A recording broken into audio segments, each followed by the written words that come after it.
Hello everyone, this is Raf from RP Med. When you think of a doctor, what images come to your mind? A genius? A rich person? Or are they fatigued and overworked? Are you using these images to pursue medicine? Or are you using them to dismiss it? In this video, I will go through some of the common myths of being a doc from the perspective of a doc. Let's do this. Myth number 1. You have to be a genius. False. You do not have to be a genius to be a doctor. I was a lazy, slack high school student in New Zealand. I spent all of my time playing the guitar instead. I never really knew how to study, so I performed very poorly in high school. This is a bit embarrassing. But in my 6th form, which is 2 years before graduation, I got 52% in chemistry, 50% in biology, and 47% in physics. You might be saying, WTF, how are you a doctor? To cut a long story short, I did turn around in the coming years and put in a lot of effort to obtaining good grades in university, and eventually was accepted into medicine in Australia. So, do you have to be a genius to be a doctor? Absolutely not. But you certainly do need to get good grades eventually. What if my grades aren't the best? It's okay. Medical schools typically have several entry criteria, such as the aptitude test, like UMAT, interview, and extracurricular achievements, such as sports.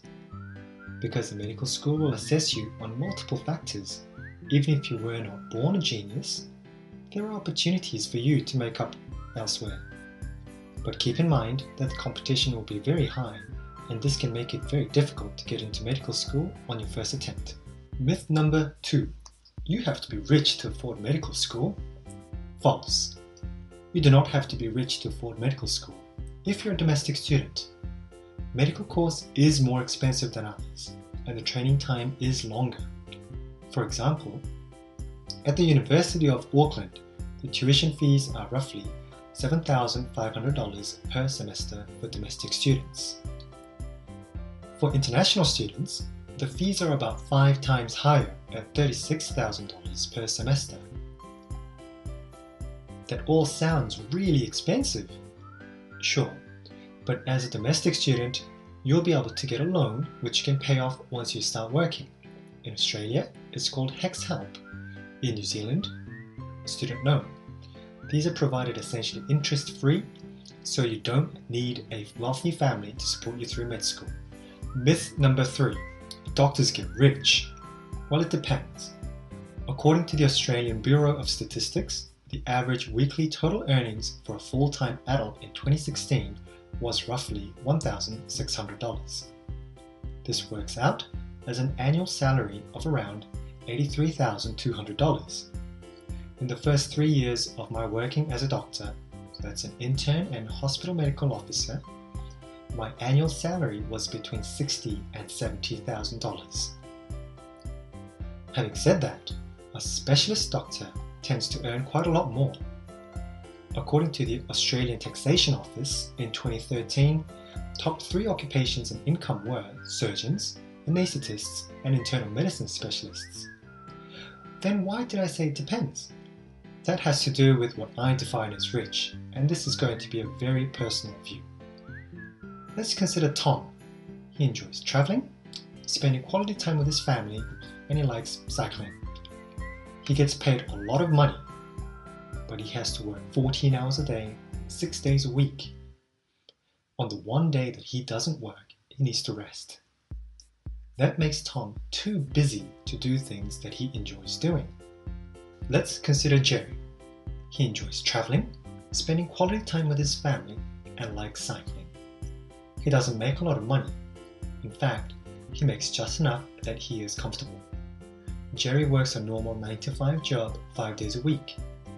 He can spend the time in the evenings with his children, and in the weekends he can go cycling.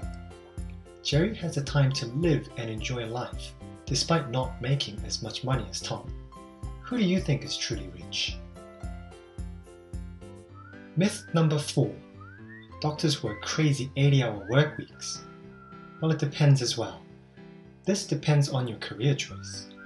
As an intern and a hospital medical officer, I typically work the usual 38 hours per week. Some overtime was very common for many. I would typically work extra 1 to 2 hours every day. As a registrar, that figure can vary dramatically, especially the surgical registrars. Surgical registrars frequently need to work late into the night or be called in the middle of the night for emergency operations. However, many doctors work different arrangements once they finish their specialist training, and typically they have more freedom in their working hours. Myth number 5. It will take forever. False. Medical school typically takes between 5 and 7 years, and you're a doctor after that. But training to be a specialist takes more time. Here was my timeline. My timeline is a lot longer than others.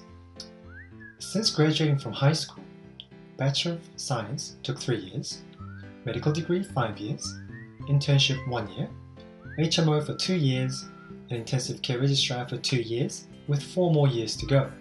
So that's 17 years after leaving high school that I will be a specialist doctor. Or that's 9 years after finishing medical school. Of course, there are other specialties that offer shorter training periods, and some doctors choose not to specialize and work as a locum instead, on a casual basis. So that's been the 5 common myths about being a doctor viewed from the perspective of a doctor. I hope this clarified some of the myths that you may have had. If you found this useful, please give a thumbs up, and leave a comment below if you want me to cover any other myths or questions in a future video. Subscribe so that you don't miss any new videos from me. It's been Raf from RP Med. Have a fantastic day.